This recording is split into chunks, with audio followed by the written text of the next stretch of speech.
What's going on YouTube? I got a few people wanting to know my system for gardening, what I do, what I use. There's a company called Haas Tools. I bought a bunch of stuff from this year, no affiliation. Not sponsoring anything, no money from them. From my own results, I did buy their Micro Boost. This is their injection system that sends your fertilizer right into the roots of the plant with drip tape. This is your standard outdoor, hook it up to your hose spigot timer system. This is a filter regulator, nothing different out of the ordinary for drip systems. The exception, I guess, probably with this injection system, it just siphons. The black one comes out in here, siphons your fertilizer, goes back through the clear, so you can see that it's actually running. This comes out here, runs down the whole edge of the garden. The reason I have two is I took one out to the center and teed back to equalize the pressure throughout the system. So we'll start in the barrels here. I just hand water. But look at these massive size onions in here. I mean, these things are about tennis ball size and nowhere near flowering yet. Now we got some pole beans that are going to go up into this trellis. Comes back down. I got some carrots in here and some more pole beans and a few onions around, kale, which is just about done. We'll have to maybe throw some last minute crop in there, maybe squash or something. In the back here we got cucumbers, we got some flowers. Those are pickling cukes. Then we come down this aisle here. These are the lemon cucumbers. And if you're wondering what this guy is, it's going to grow up and give big sunflowers with those giant breeds. Around the back, I planted these guys first. Believe it or not, potatoes. And you got to keep potatoes in the dark. Once they start producing potatoes underground, they'll start popping out, and that's where you get those green potatoes in the grocery stores from time to time. That's actually poisonous from what I've read, so you don't want to eat any green potatoes. And then this set here, same exact potatoes, but these were planted probably about 2 weeks behind these over here on the right. These have been watered by hand, and these are on this system that I'm using.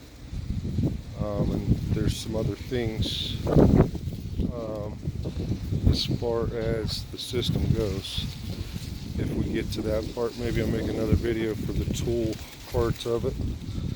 Well, we're starting to get tassels.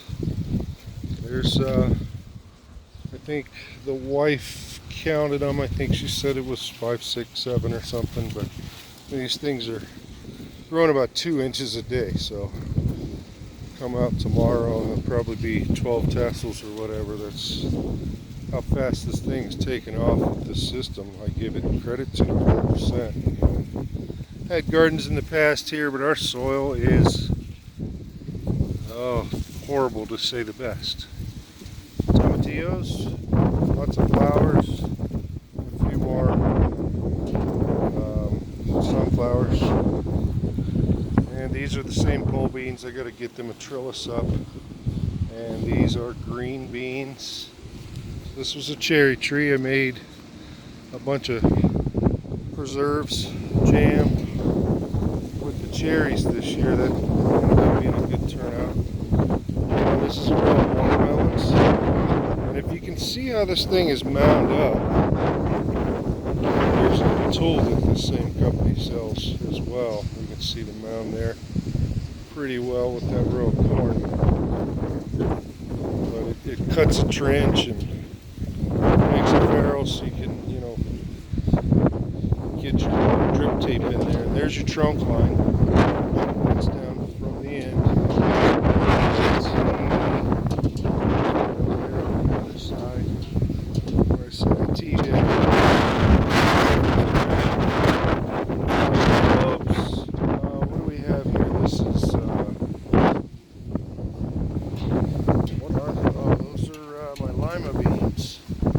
So all the beans are there in the same area. And these are, good 3 foot tall here. I'm using what they call a Florida weave system. And you tie it to a T-post, and then I've got kind of lucky to have the chain link fence on the other end, so I just tie to this. And you just go back and forth. They call it a weave because you go back in between. Like I said at the beginning of the video, I've got a lot of stuff in here. I just crammed it. So planting these so tight, I didn't find weaving them being very effective, I guess. Just it was pulling in too tight.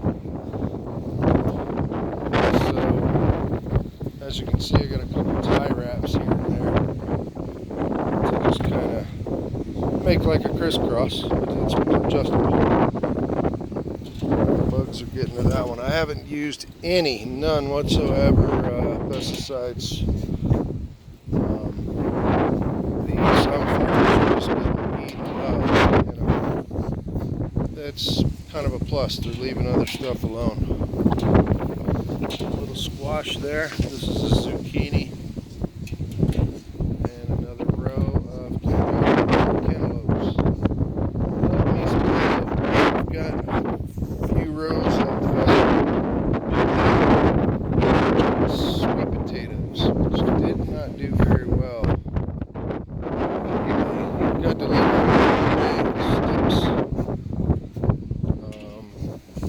so I assume they set in the back of the warehouse somewhere Sunday and just got too hot.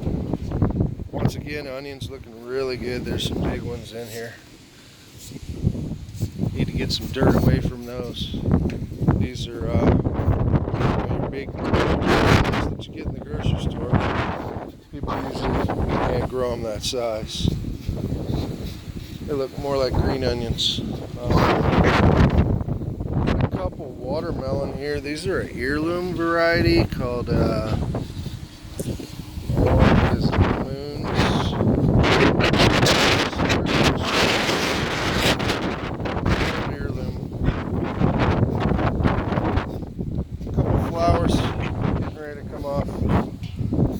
those other ones back there, the flowers I noticed yesterday. And that other row of onions was red onions. This is yellow onion. And I don't know, FYI,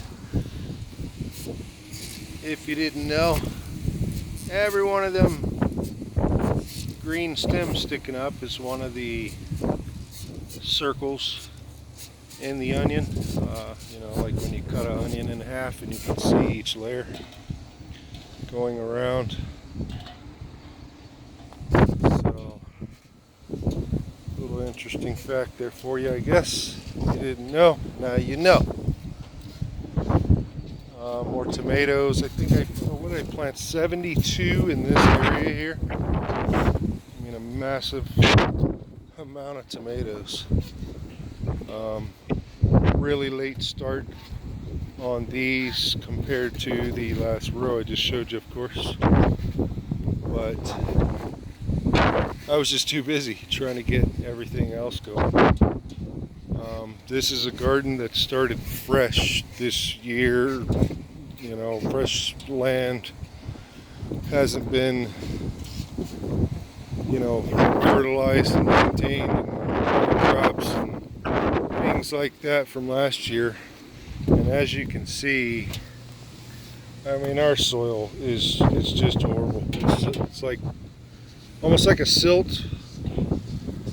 In some spots, kind of like a sand. But you get out of it what you put in it. There's no nutrition here. We haven't had any rain to speak of really all year. We're in a high desert here, including the snow fall. In January, February, we had a couple little times, maybe a ½ inch or an inch of snow a couple times. So, you melt that down, and what do you got? A quarter of an inch and ½ an inch. And only had one rainstorm that I can speak of that lasted about 15 minutes. So everything you see here has been on this drip system. So remarkable results. The wind here, I apologize for, it's windy all the time. Very hard to grow things here, truly is.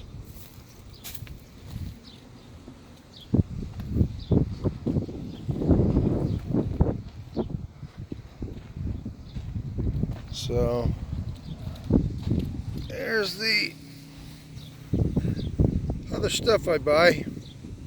Micro Boost. It has everything besides your NPK, your 3 numbers that you buy. You want soluble types so they dissolve in water, and just inject it right into the tape. Oh, I didn't show. So I put these little valves on here, cost a couple bucks a piece or whatever they were, so I can actually control each row as well. And as you can see over there, potatoes, if you water them too much, you will rot your potatoes underground. So too much water. I usually start cutting back on the water. You can hit them, hit them hard in the beginning, but once they start getting the flowers, you see the flowers there. And hay is easy. Straw, just throw it in there, then you don't have to keep healing them. I have pretty good results. In years past when I've had a garden back east,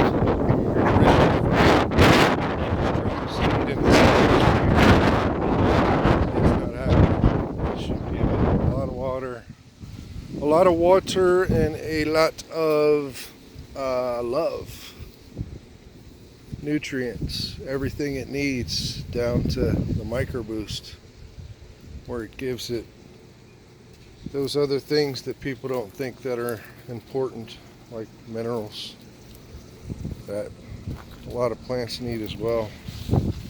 Calcium, magnesium. Calcium deficiency is huge in a garden. Just working our way back through, get past that cherry tree.